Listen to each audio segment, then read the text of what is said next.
Hey, everybody, we got a great show coming for you today. We're going to be continuing with What the World Needs Now series. Got a different topic for you today, but so everybody can see, I told you last week we were undergoing some construction on set, and as you can see, we got new construction. Well, at least I do on my side. Now, my side's better than Justice's, but we got a great show for him, don't you think, Justice? I think so, and let me just say, my side is better. But stay tuned. We got a show coming up for you right now.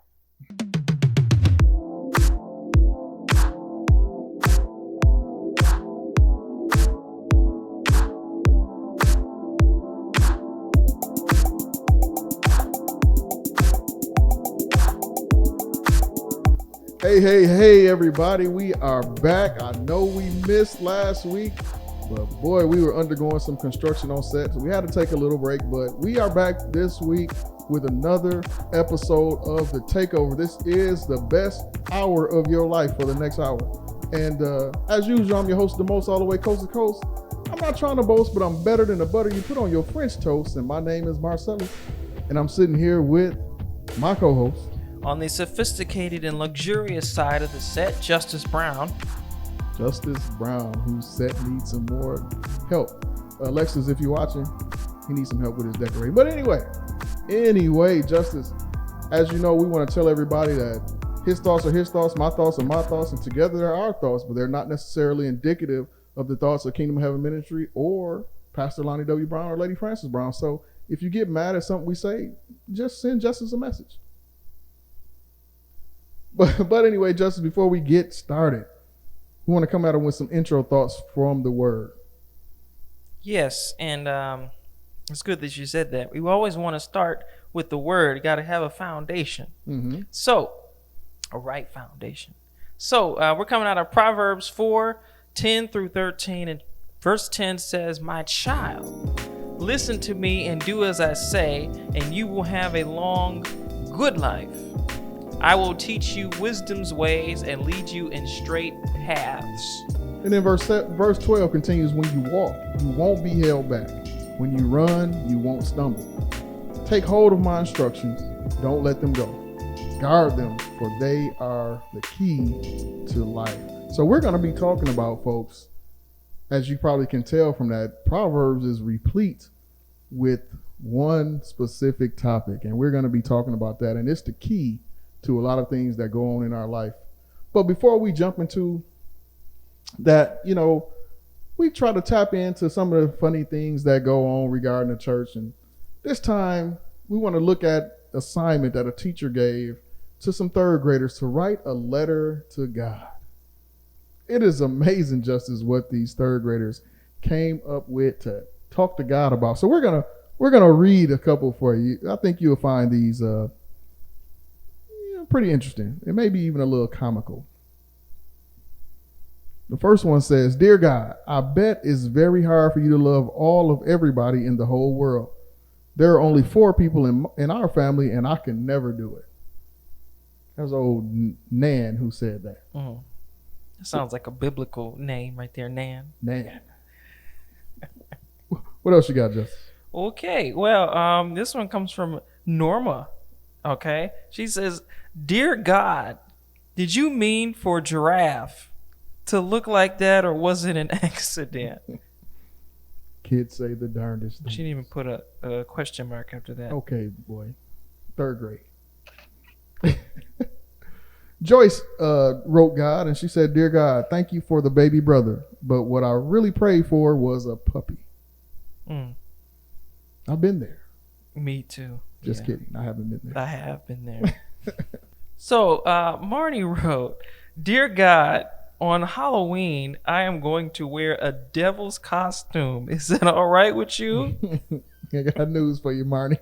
No, That's it's not. okay. It's not. But that's all right.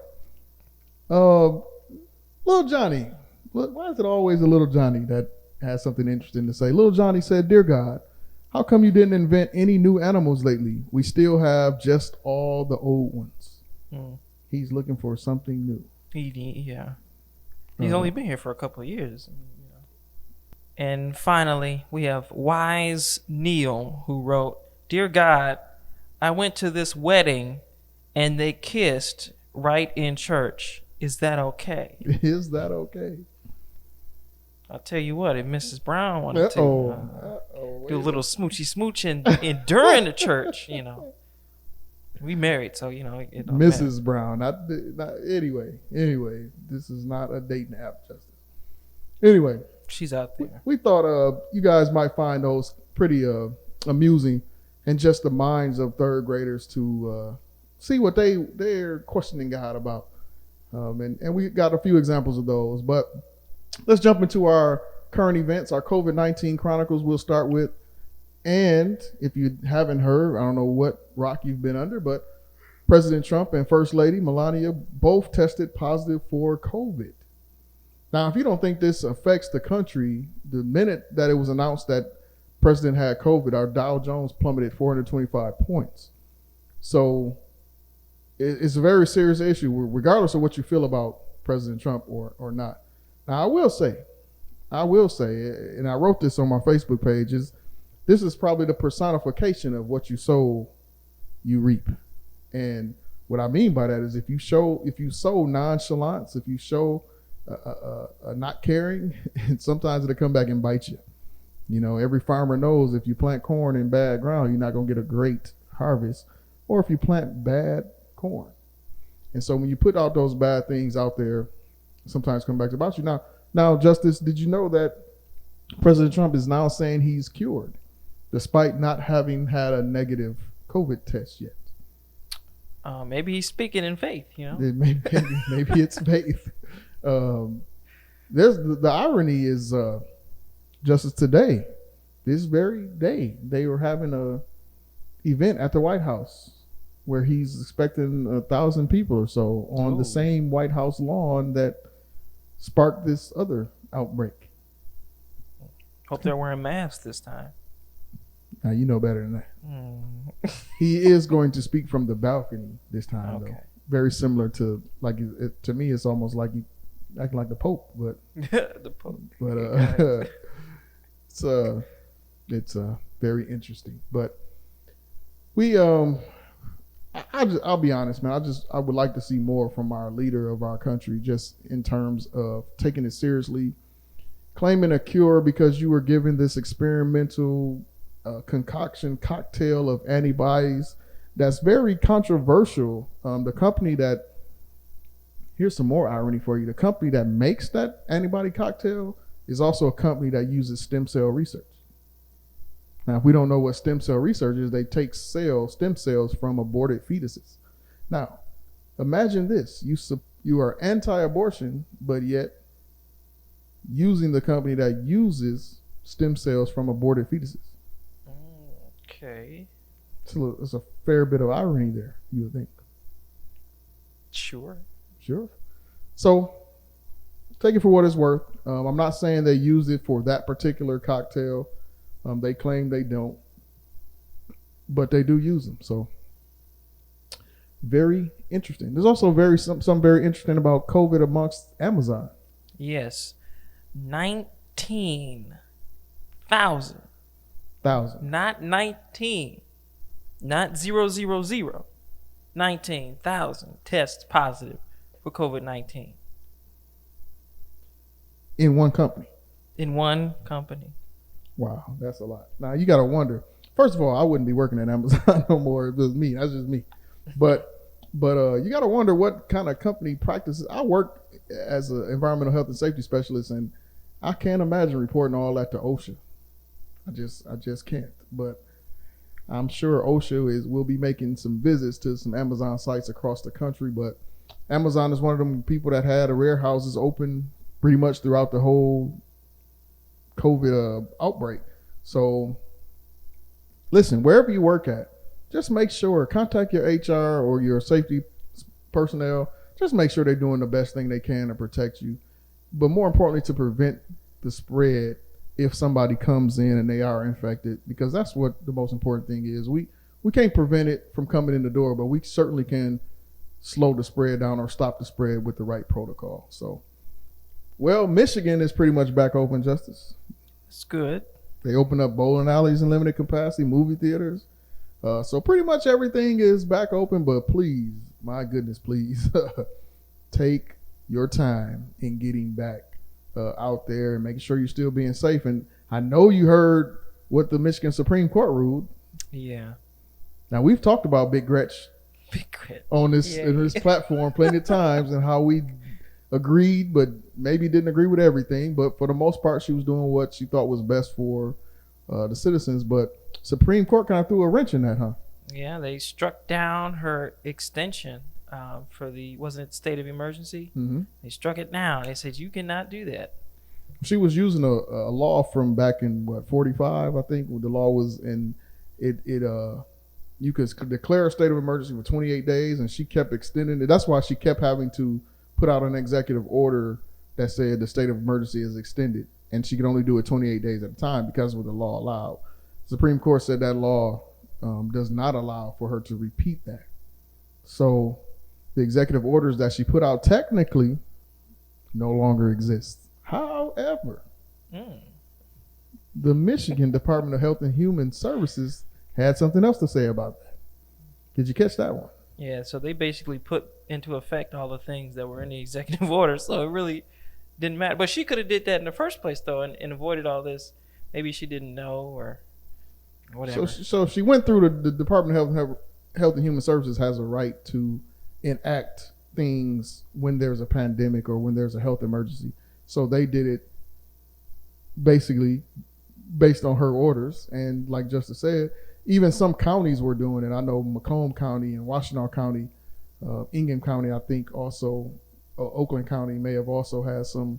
They basically were saying from a county level, they were instituting the orders back in. So we still are under a mask mandate. We still are under large gathering restrictions. So don't just think you can just throw your mask away like some people were saying. That's not how it works. Well, Justice, I know you don't know much about sports. And you'd be correct in that assumption.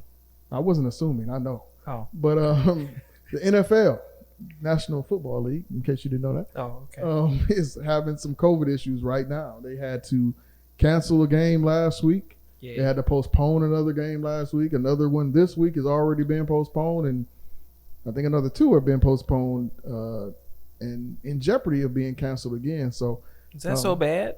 That's terrible, especially for fantasy football players. But anyway, the crazy thing about it is NFL was the one league that didn't try to have some type of bubble situation or anything like that. Well, baseball didn't either, and baseball had a lot of outbreaks, especially in the beginning.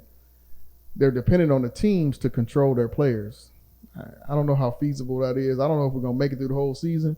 I definitely doubt we make it through the whole season on time, but guys, we want our football. So stop messing up. Okay, just play by the rules. That's all we need. Stay safe. We don't need anybody out here getting sick from COVID and potentially getting a heart condition that can stop you from playing the game you love at all. So definitely take care. And I love my NFL football. Not Justice. Something you do like, maybe even love, is politics. Oh, yeah. We had our first presidential debate since we last talked, and we've had our first vice presidential debate. Absolutely. So share some thoughts. Well, we'll start with the presidential debate. Let's start there. A lot of people are saying that the clear winner, that was Joe Biden. Although, it was kind of difficult to kind of hear the meat of what they were saying, because at some points everybody was talking at one time, and it was just kind of a mess, if you will. He did say it was going to be like a UFC match. He did say that. So I will say I heard a voice. I'm not going to say I heard the spirit. I'm going to say I heard a spirit that told me not to watch it. Oh. And I'm glad I didn't, because what I read and the clips that I saw, that wasn't much of a debate. It wasn't much of a presidential debate. It was more of a cartoon. It looked like a Saturday morning cartoon, Tom and Jerry, Wile E. Coyote and the Roadrunner after each other's throat, and the moderator was literally helpless to stop it. Anyways, sure, yeah, you could even go with He-Man and Skeletor, but Yeah, but which one will be He-Man? Neither one. maybe Chris Wallace was He-Man. Anyways, he was more like Man at Arms. But anyway, go ahead. Maybe so, Orko. Man. We needed the sorcerers. Anyway, go ahead. Anyways, yeah, so the first presidential debate. He was like Prince Adam, though. He couldn't do nothing. But go ahead. I'm done. Somebody get him. Yeah, the first presidential debate was kind of a flop. Ratings, though, I mean, people were saying it was the most viewed presidential debate. And even afterwards, people were going back and watching it. So the ratings for whatever networks that showed the debate went up at that time. But then the vice presidential debate was a little more calm. But, people were saying that Kamala Harris and her looks and her smiles, it was just kind of unsettling. And then, so she was hot that night. And Mike Pence was just trying to chill, like kind of like chill, Mike Pence didn't know how to handle that. How to handle her what is it? Veracity? Veracity? Veracity, yeah. He didn't know how to handle her, period. No, I don't think so. And he it was, the best thing. I didn't watch that either, by the way.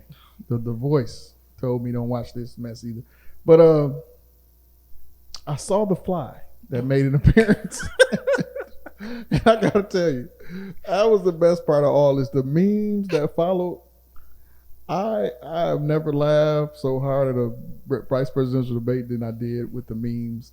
I saw a meme that put The Fly, gave him a microphone, and he said, well, I wasn't trying to be out front like this, but since I am giving honor to God who's the head of my life, and he gave a testimony. I have never laughed. I saw flies on TV or at home watching The Fly on TV and calling their mom and saying, Mom, look, Lil Sean is on TV. Fly Sean is on TV. But that fly stuck around for a while in Mike Pence's hair. I was wondering if Kamala was going to say, hey, you got to fly. And that would have been great if she did do that. It would have been great. Well, flies are generally attracted to mess. I'm just saying. You ever notice flies in the Bible ain't never really a good thing either. Man. Yeah. It was a coincidence. But I got to tell you this. One thing that really bothered me is this after the debate, the vice president's debate, when people were calling the way Kamala Harris looked and calling it unlikable. See, there's some inherent underlying things in there. President Trump, in his statement afterward on Twitter, he called her a monster twice. And first of all, black women shouldn't have to apologize for the way they look and the expressions that they make. And it doesn't make them unlikable or a monster anyway. And furthermore, that's what bothered me, because you've seen it all around social media. But we've been under 4 years of a president that's made facial expressions at every turn, and to include mocking people with disabilities and things of that nature. So please don't fall into that type of commentary and thinking that, oh, she's got to be coached into how to not change her facial expression. No, she got to be real. She got to be her. And there shouldn't be an apology in that. Shouldn't be an apology in that. But Justice, the one clip that I did see from the presidential debate is when Chris Wallace asked Donald Trump, does he condemn white supremacist groups? It was a very interesting answer, I thought. I feel like because he has condemned it before, condemned white supremacists, neo-Nazis, and all of that. Has he? Yeah. But I feel like with him asking that question, I know Joe Biden was speaking at the same time. He's like, okay, let me just, who do you want me to do? Who do you want me to do? He's like, okay, I condemn that. He said, stand back and stand by. No, he didn't say I condemn that. Never. No, he said, stand back and stand Proud Boys, which I don't even know what the Proud Boys are. You probably know what the Proud Boys are. Of course I do. What's the Proud Boys? Well, that's not important. What were you saying? I was just saying that, you know. I don't think he meant like, okay, guys, stand by and when the time is right, cause chaos. I don't think that's what he meant at all. What did he mean by stand back and stand by? I think, stand back, stand by, get out of the way, Don't do anything stupid. That's an interesting take. So let's extrapolate, because the Proud Boys were brought up by Joe Biden, not Christopher Wallace. Christopher Wallace asked him about white supremacist groups in general. So I'll ask you this. Why do you think he tried to get him to give him a singular name and he just didn't condemn it all in that moment on that stage? Well, I mean, he's probably, thinking like, okay, whatever I say, people are going to, do what they will with it. So who do you want me to say I condemn so that we can just get this mess over with? We wanted him to say white supremacy. That's what they wanted. Why not just condemn? If it all is bad, why does it matter? See, to me, I don't think that's why he did that. I believe he did that because he knows that he's got constituents that are white supremacists. And if he condemns it in general, he is in danger of losing that. We already know that the alt-right has been big supporters of President Trump. The KKK members have been big supporters of. So if you asked me, Justice, or I asked you, hey, Justice, do you think in your position as a president, because you call yourself President Brown sometimes, but in your position as president, will you condemn the KKK? And if your answer is, you know what, KKK, stand back. How does that sound to you? It sounds like stand back. Yeah, is that a condemnation? It doesn't sound like it. Yeah, so even if you tell them to stay out the way, you're not condemning what they're doing. You just tell them, watch out for a minute. Let me handle it. That's what according to you, that's what you said. You said you just, stand out the way, right? Yeah. Interesting. Now, the Proud Boys, some people will be quick to point out that they do have people of color amongst them, and they do. So to label them as a white supremacist group, I think may be misleading. Doesn't mean they don't have white supremacists in the group. The group is been labeled as a white right extremist group by many sites, and they are misogynistic, Islamophobic. These are not my words. These are what they are defined as. And they actually put those words to stand down, and stand back. They put that up as like their logo after President Trump said it. So they felt good about it. But check this out. This is what, my goodness. This is what gets me, Justice. Check this out. So somebody on Facebook didn't know who the Proud Boys was, and they asked. And so I put some information on their page that I had basically looked up and copied and pasted, right? But you know what? I got somebody arguing with me, calling them patriots. These are patriots. They're not extremists. These are patriots. As a matter of fact, you guys don't know, there's a bunch of patriot groups all around. And they're just waiting. They're just standing back and waiting. This is what he told me. Waiting for what? My point exactly. So it sounds kind of odd that President Trump will say stand back. And apparently that's what they're doing. This is what he said to me. And I politely told him that, yes, I understand there's a bunch of groups out there. Michigan Militia, I worked with where a good portion of Michigan Militia are. And I politely told him that, just remember, we also got guns. So don't go crazy. But he was very adamant that this was patriotism doing that. And Proud Boys, one of their things is to say that they believe in that they don't, in the Western philosophy, if you will, and women shouldn't be in the same regard as men, and yada, yada, yada. And we better watch out. But what we might have been, maybe he was warning us about this kidnapping plot that was tried to be executed by these militia groups. Wow. Right? There was a Michigan militia, right? They tried to kidnap the governor. Yeah, when I found out they were trying to kidnap the governor of Michigan, I mean, obviously, it is a lot easier to kidnap the governor than the president because the governor is not as protected like you would think. Not the mayor even. Mayor Weaver used to have like a full security team, now. But, who wants to kidnap? What are they going to do with her once they get her? They said they were going to take her to Wisconsin and charge her with treason. So they're going to kidnap the governor, take her to Wisconsin. What makes you think that the police people down over in Wisconsin aren't going to bring her back over to Michigan? Well, I got my ideas, but I'll just keep them to myself. I think just leave Gretchen alone. If you don't like her, vote her out. It's very dumb to kidnap the governor, but they found out the hard way. I think 6 of them are in federal court. 2 of them got arraigned yesterday, I believe, facing life in prison. You know what? They didn't plan too well for what if they got caught. They're using court-appointed attorneys. I heard some of them. You would think you need the best attorney. You probably you should have thought it was a good chance you'd get caught. But imagine this though. Governor Whitmer says she's known about this for a couple weeks now. Before they arrested him. Imagine holding on to that knowledge and still operating as governor. That's got to be a little unsettling.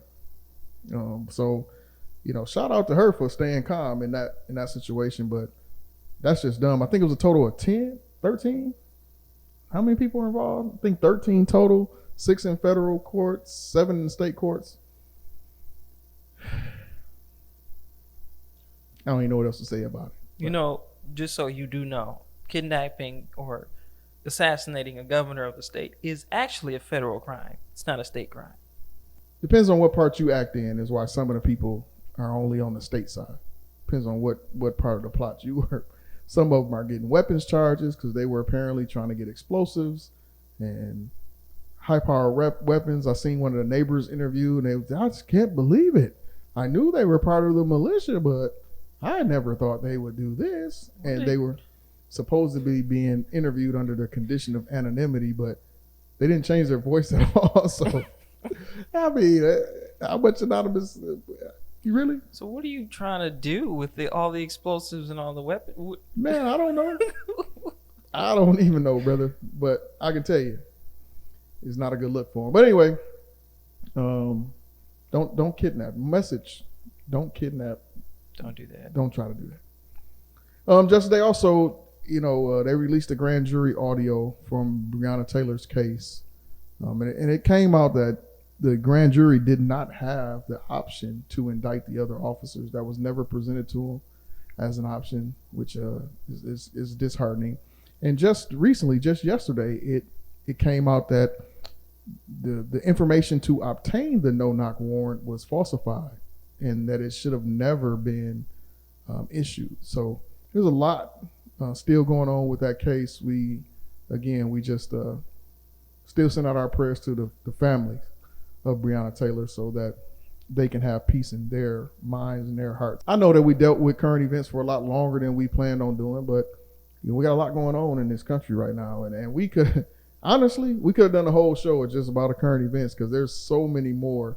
We got a tropical storm that's now a tropical storm that was a hurricane that hit Louisiana again. So we just keep praying. There's a lot of things going on in our country. But what's our main topic today, Justin? What are we going to be talking about here? Well, there's some things we're going to be talking about, some questions we want to answer, and some tips that we want to give you today. So, think about this. What is one of the most foundational things we need that is often forgotten about? Food. No. Oh. It's not food. I'm hungry. Although, I am hungry as well. Anybody want to give us some food? Anyway, go ahead. Yeah, Sorry. you can send it to the church. It's DoorDash. We might not Anytime. be here when they see this, though. Well, we might. The way it's going. We can gain a boatload of knowledge, and that makes us dangerous, but without wisdom, it is wildly dangerous to ourselves. So there are 3 steps to becoming wise, okay? Number 1, you need to rely on God. Number 2, you need to think before you act. That's what my parents used to tell me all the time. Boy, think before you do anything. The kidnappers didn't do that either. Probably not.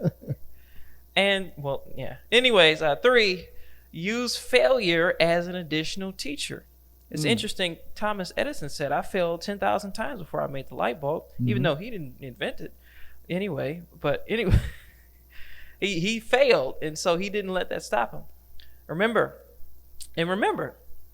there are consequences to every action.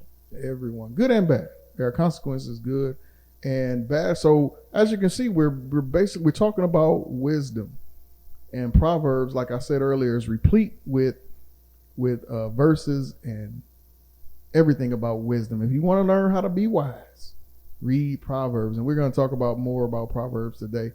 But Justice, Pastor Brown had a lot to say about wisdom in his words in a different light. So why don't you tell them what divine wisdom is? Not kingdom wisdom. Not kingdom divine wisdom. wisdom. Divine wisdom is words inspiring success, dominion, order, and multiplication. Wisdom is the intelligence, insight, and discretion to succeed and dominate for the expansion and advancement of the kingdom of God and for experiencing the enjoyment of a kingdom lifestyle. So wisdom, we're saying here, words. This is the intelligence. This is what you gather. So this is that knowledge that you gather in order to have success, to gain dominion, to create order, to have multiplication. And the 3 laws associated with that are discernment or intelligence, aptitude, depth, insight or perceptiveness, and discretion, recognition of alternatives. And so breaking that down, wisdom is a lot more than what many people think it is. We think of wisdom as, something a lot less, but we're going to dig into that a little bit. But he had something else to say. Oh, kingdom wisdom. Kingdom wisdom. Everybody's favorite kind of wisdom, I suppose. Kingdom wisdom is the ways inspiring spiritual dominion to order and multiply. Wisdom is the spiritual, supernatural substance. Ooh, I like that. And force required for the effective expansion and advancement of the kingdom of God and for experiencing the enjoyment of a kingdom lifestyle. So now we're talking about the ways. We talked about the words earlier in the first definition, but it was so good, the pastor, he had to give us the ways. The Holy Spirit gave him the way. So we got the words and the ways. Now with the kingdom wisdom, we're talking about the ways. Notice that order was right there in both of them. Multiplication is right there in both of them. But this is not just the intelligence, this is the spiritual, supernatural substance to go along with that. And that's the key. The wisdom is more than just the intelligence. It is also that spiritual, supernatural substance that goes with that gives you the keys to being wise and living wisely. The keys for the kingdom wisdom is word, power, way, process, works, production. So think about that, the word and the ways. Words and the way. Wisdom is living life God's way. It's not just knowing the right thing to do, but actually doing it. So you got to do more than just know. You got to actually do. Like I said, Proverbs is full of information about wisdom. So let's take a look at another verse in Proverbs. That's kind of the foundation, Justice. Give them the foundation in Proverbs. So Proverbs chapter 1, verse 7, it says, "Fear of the Lord is the foundation of true knowledge, but fools despise wisdom and discipline." So you can be a knowledgeable fool, and that's deep in and of itself. See, having knowledge is not enough, but see, you need it because it says the fear of the Lord is the foundation of knowledge, true knowledge, but not the regular knowledge. See, you get this fake stuff. True knowledge is foundation is in the fear of the Lord, but don't be no fool. And I know that wasn't the good English, but don't be no fool and despise wisdom and discipline. See, the fear of the Lord is out in the Bible all the time. You usually hear it. And we're talking about fear. The word fear here is not what we normally consider I'm scared, like watching a scary movie. In this context, we're talking about respect. We're talking about honor, reverence. In other words, true respect or reverence of the deepest kind for God is the beginning of wisdom. Wisdom starts right there. You respect, revere, and you have faith in God that he knows what he's doing and that his plan is the right plan. And that's where we start to get wise.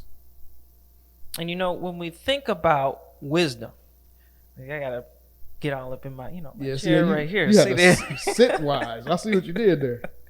Yes. So when we think about wisdom, we might think of an old smart dude with a beard, wearing a smoking jacket. I don't have on glasses. Or vest. Glasses and a robe or something like that. In those Old Spice commercials. Even though we all know Terry Crews ain't wise. Anyways. The word wisdom to us means smart, like to a lot of you too. You know a lot of stuff, kind of like, you studied really hard in math all year and you got an A, so you're pretty wise when it comes to algebra. But the biblical definition of wisdom is a whole lot different than that. There are two parts. Part number one, you know the right thing to do. You know how to live God's way. How to be in, living in God's will for your life. But what's part two? Part two, probably the most important. Well, they're both equally important. But part two is you actually doing it. So wait a minute. It's basically both of those definitions of wisdom that we got from Pastor Brown. The words or the intelligence, but then the ways is what you actually do. Yes. Pastor, he was on it once again. It's kind of like, that verse that says faith without works is dead. If you don't have both of these parts, your wisdom is dead. You're just smart. You know a lot, pretty much. So in the case of living a wise, God-honoring life, it means you know how to live God's way and you got to actually do it. That's important. Justice is funny because you mentioned that there's a certain amount of protection that comes when you're wise and you put God's way of life into action. He protects us in a way. And again, going just right back to Proverbs 4 verses 6 through 9, it shows us that. It says, don't turn your back on wisdom, for she will protect you. I always wonder why she was she, but I'm probably doing too much. Probably talking about Mrs. Brown here. Okay. Love her and she will guard you. Yes. Getting wisdom is the wisest thing you can do. I thought that was hilarious. Getting wisdom is the wisest thing you can do. Like, that's very Captain Obvious. Like, Yeah. Getting wisdom is the wisest thing you can do. And whatever else you do, develop good judgment. So verse 8 says, if you prize wisdom, she will make you great. Embrace her, and she will honor you. She will place a lovely wreath on your head. She will present you with a beautiful crown. Sounds like she is going to really do some nice stuff. All that. Wisdom, living life according to God's plan, it protects you. If you think about it, it just makes sense because God's plan is the best plan for your life.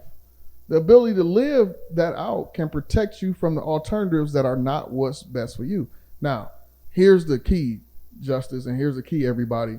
Just because we make wise choices, it doesn't mean we're not going to have bad things happen in our life. It doesn't quite work that simply because men are out there and other people are making bad decisions as well, right? So just because I make a great decision, it doesn't mean that other people's bad choices won't affect me.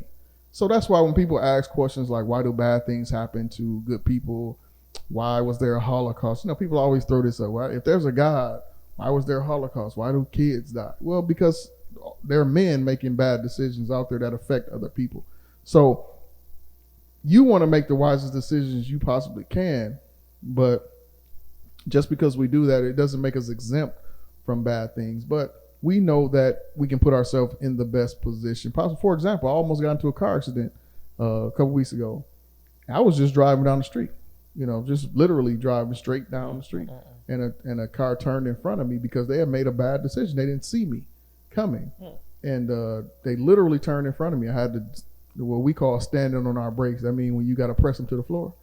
And I'm talking about wheel squeal and everything else. But thankfully, I did not have the collision. But it just shows you that other people's decisions can affect you, even when you're making the right decision. But when you live a wise life, you're protected from the negative consequences of your bad choices because you're not making them, right? You're operating in wisdom. So if you want to know how to live a wise life, let's look at what being wise is. Now, we looked at wisdom, but what is being wise? Yes. Kingdom wise are endowed with. Okay. They are endowed with wisdom, inspired by spiritual and eternal truth. Wise are those who possess the insight that is beyond the common range of knowledge available, thus creating, oh my goodness, I love how he put that in there, thus creating a greater advantage for those whose desire is in the expansion and advancement of the kingdom of God and for experiencing the enjoyment of a kingdom lifestyle. I think we can say Dr. Brown is pretty wise. Dr. Brown was on it with this. I'm telling you, here's the when I read this, Justice, when I read this in his book, it automatically struck me. And a lot of people don't know this. This is, kind of funny. When I was a teenager, around, I don't know, maybe 15, 16 years old, I asked my parents, I probably was 16-ish, maybe 17, but I asked them, could I paint my room the color I wanted to paint, right? Been living in a room with my big brother. We shared a room for a long time. He was off in school now. I wanted to paint the room my color, what I wanted. And they said, okay, sure. Do what you want to do. You buy the paint, you can do whatever you want to do. I don't think they were ready for me to paint my room black, but that's what I did. What? So I went to the store and I got some paint that was black raven. I'll never forget the color. And I think my mom was probably in shock. But it wasn't like jet black. It was like a blackish gray, right? But anyway, it was dark. I wanted a dark room. I felt like I could sleep better. But anyway, what I did there, Justice, and this is why I brought that up, is even at that young age, I had an understanding of this. Like I said, I've been blessed to have a lot of wise men in my life. I had to teach last night, and I talked about this. But what I wrote on the wall, I had stenciled out these letters. It took me a long time because I had stenciled out. I had to climb up on a ladder and stencil out along my wall. And it said, knowledge without wisdom is futile. Knowledge without wisdom is futile. That's what I had on my wall, even at that young age. So that was in a lighter color. So it stood out. Even in the dark, I could see it. And over my door, I had put door to success. And over my window, I had window of opportunity.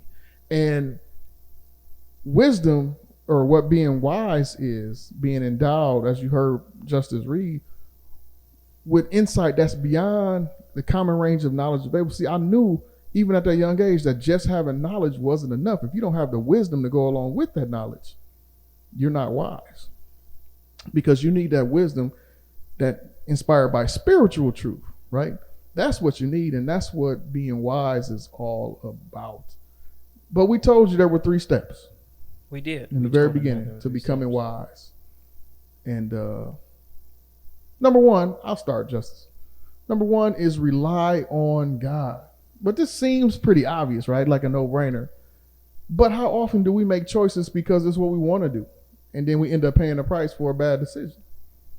I'd say way too often. I know I did. One of them that we don't think about probably because we keep God out of some of our stuff, my choice on where I went to college at and what I did when I went, right? I had in my mind, this is what I was going to do. I'm going to University of Michigan. I'm going to be an electrical engineer because that's what people told me I should do because I was very good in math and science in high school. I didn't know anything about electrical engineering. I knew they made a lot of money. And since you was good in math and science, that's what you should do. And I got there and I tell you, I had a very interesting experience on that first exam. It was just not pretty. I can just tell you that right now. I'm in the class, people, they've been in engineering, their parents are engineers. They knew all the lingo. I didn't know none of it. And it was just brutal for me. And I stuck it out for 3.5 years because I thought that's what I should do. And I never once asked God. And amazingly, when I came back, I transferred schools. And when I did that and I changed my major to business after actually talking to God, all of a sudden everything got clear. My grades went skyrocketing. Everything seemed like it was easier. The path was straighter. And it even got to the point where I was able to graduate with the highest honor they give anybody in the school, the whole school. So it's amazing that just putting God in your decisions, relying on God, can make a big change. It's always best to rely on God for the best thing to do in a situation. And then even when what you want to do is different, trust that God's way is better because he know better. That's the starting point to being wise, relying on God, trusting that his way is always the best way. But then right after you do step 1, you got to do step 2. Yes. So look, remember what Ted. See, I didn't think before I said it. Well, that is step 2. Think before you act, Well, throughout my entire childhood, I would do things and that were probably considered to be stupid or lacking good judgment. There's some people out here crossing the street without a crosswalk. Anyways, how often... Did you just call out the people for jaywalking? Yes. Bro. I meet somebody, but it's somebody walking across the street today. There's no crosswalk there, so why would you walk there? They didn't think before they acted. And I was driving really fast too. So how often do you not think before you act? And how often do you just react to a situation without thinking? See, that happens to me sometimes. All the time. Well, we'll come back to that maybe. But you would make a whole lot more wise decisions if you just paused before you acted and took a second to think about the possible outcomes, the pros and cons. How would this benefit me, and how would this not benefit me? Like we said, there are consequences to every action. Everyone. How many good consequences could come out of making this decision versus how many bad consequences? Doing this would save you a whole lot of grief. I'm telling you, I'm serious. Trust me. I can tell. I'll give you an example real quick. I got into an accident. I remember I told you I almost got into an accident. Well, a few years prior, more than a few years, I had this I don't think I was driving a Sunfire at the time, but I had just left church. Kingdom, in fact, and was driving down the street looking to get to my chicken. I was hungry, and chicken sound good. Jesus, bless the chicken. But anyway, I was looking at, I was just happy, just left church, and very similar to that accident I almost got into. I was merely driving down the street, Grand Traverse, and a car cut in front of me, didn't see me coming through the intersection on the green light. They turned left right in front of me. This time there was no avoiding. They turned right into my side of the front side of my vehicle. And I'm telling you, I jumped out, anger fully realized in the words of Tony Baker, and I was ready to go off on whoever it was. And stupid me, then I realized it was a lady that was about 65 or so, a little old lady, and I'm telling you, I felt about this big when I got out ready to go crazy, and I felt just stupid. And these days you got to be careful jumping out anyway, because it might be somebody with a gun in there and just pop off on you. But what if I had just thought first that, man, you lucky that you're able to jump out this car and you're not hurt, and you lucky that she's not hurt, and sometimes we just take that type of thinking before we act, right? And then the last step is one of my favorite ones, and it's using failure as an additional teacher. Now, notice I didn't say as the best teacher, the only teacher, an additional teacher. See, learning through experience is not the best way to learn, but we can learn from it. Truth is, revelation is the best way to learn. Learning from somebody else's errors. Like Justus mentioned, inventing a light bulb. Nobody should go through the same errors that Thomas Edison went through anymore. It's not necessary because he's already been through them. And so if you learn from that, you don't have to repeat that.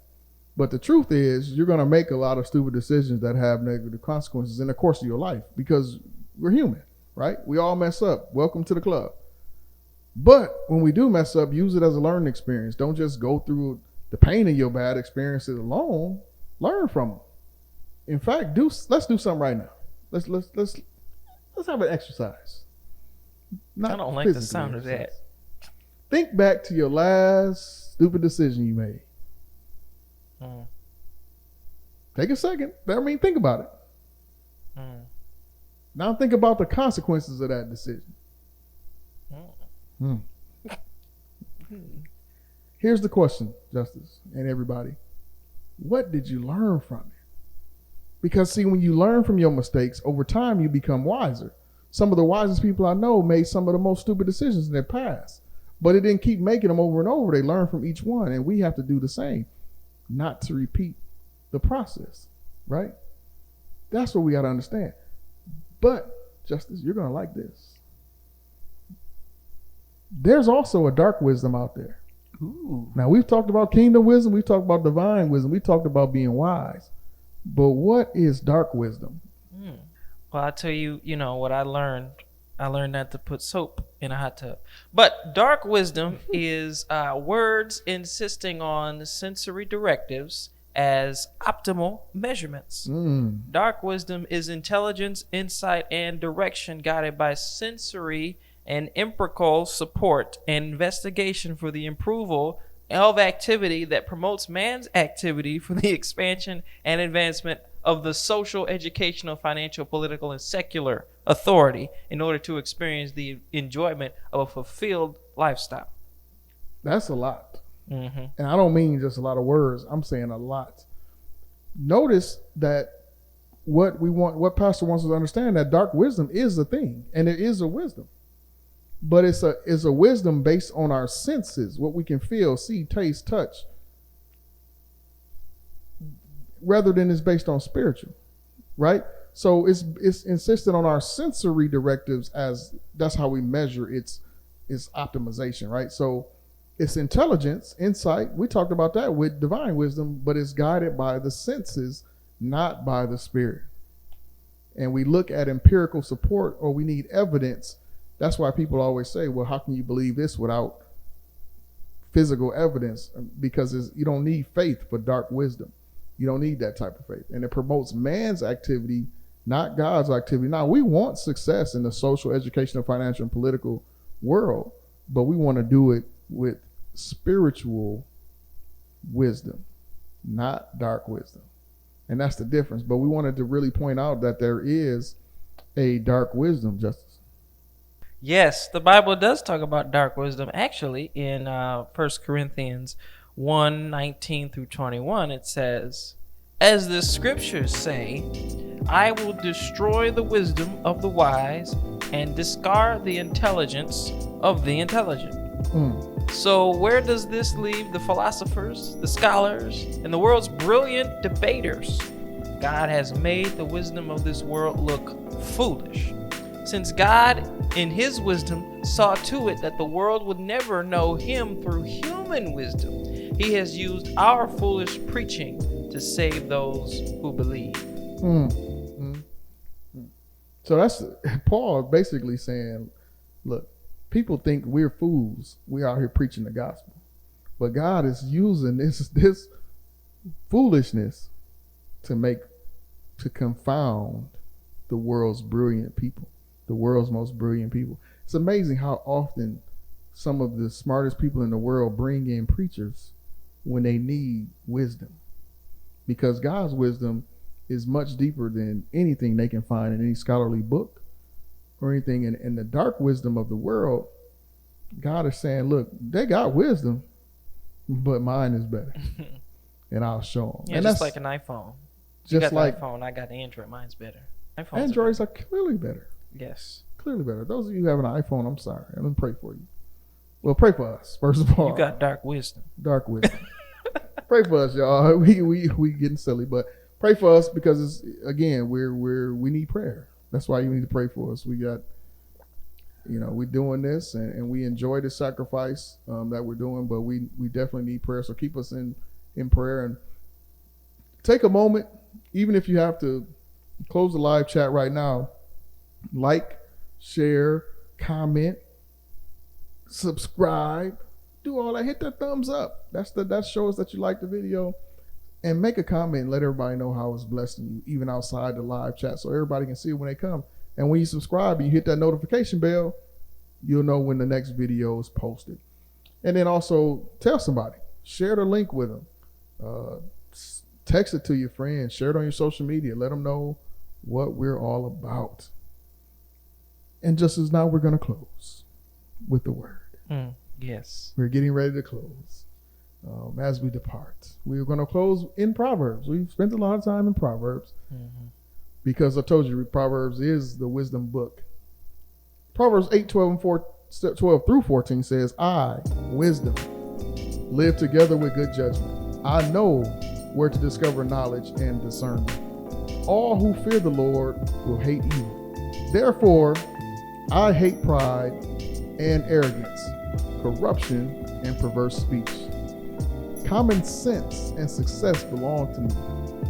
Insight and strength are mine. And you know what I like about this, Justice? Wisdom is capitalized. And you know what that means. God is telling them that he is wise. And all who know him and fear him will hate evil. And if we do that, success you'll get from him because it belongs to him. And with that, folks, until we meet again, stay safe, mask up, and tell Justice that my side is better than his. No, mine is clearly better.